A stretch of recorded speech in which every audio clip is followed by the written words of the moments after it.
मुसलमानी ज्ञान के हिसाब से ये कहा जाता है कि औरत जिस भी आदमी के साथ शादी करती है वो सिर्फ अपने पति की जिम्मेदार होती है, उसका ख्याल रखने की, उसकी देख रेख करने की, ना कि पूरे ख़ानदान की जिम्मेदारी उसके कंधे पर होती है। ये तो उसकी दरिया दिली, उसकी खुशी है कि वो पूरे अपने पति क्यों सबका ख्याल रखती, क्योंकि उसके पति को उसका जन्म देने वाली सास की इज़्ज़त करती है। वो उसके अंदर की खुशी है, क्योंकि अपनी माँ को उसमें ढूंढ रही होती है, मगर अब वो पलट के वो चीज़ नहीं मिलती है। उसकी बहन को इसलिए प्रेम करती है क्योंकि यहाँ एक बहन छूटती है तो वही बहन वो वहाँ देखती है, मगर वो पलट के उसको मिलती नहीं है, वो सौतन का रूप ले लेती है।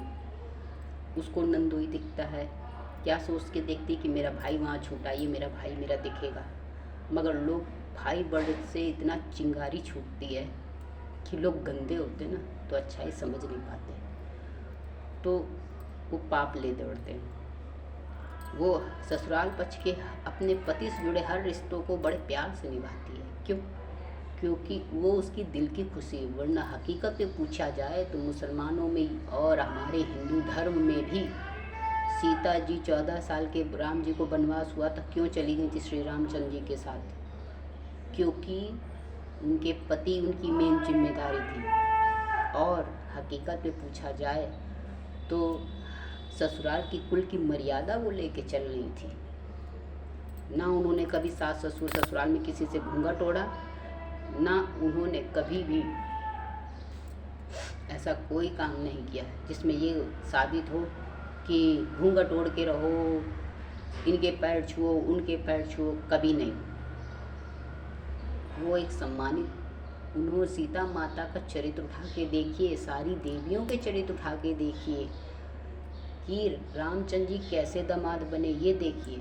सिर्फ एक पहलू, पूरी रामायण आप देखेंगे ना तो उसमें रिश्तों का क्या अहमियत है ये देखिए।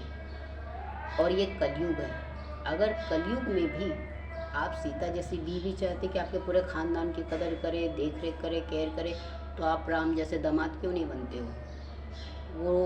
वो ससुराल वालों को चुभने लगेगा।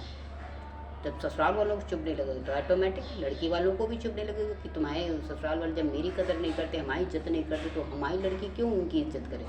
टिट फॉर टैट, जैसे को तैसा। मजबूर कौन करता है? यही लोग। इसलिए बेवकूफ़ियों के चक्कर में ना पड़े, हस्बैंड वाइफ अपने रिश्तों में लॉयल रहें, क्योंकि बुढ़ापे में कोई एक दूसरे का साथ नहीं देगा। भलाई इसी में है। अब भी होश की गोली खा लो तो अच्छा है, वरना ज़िंदगी भर भटकते रहो। राधे राधे।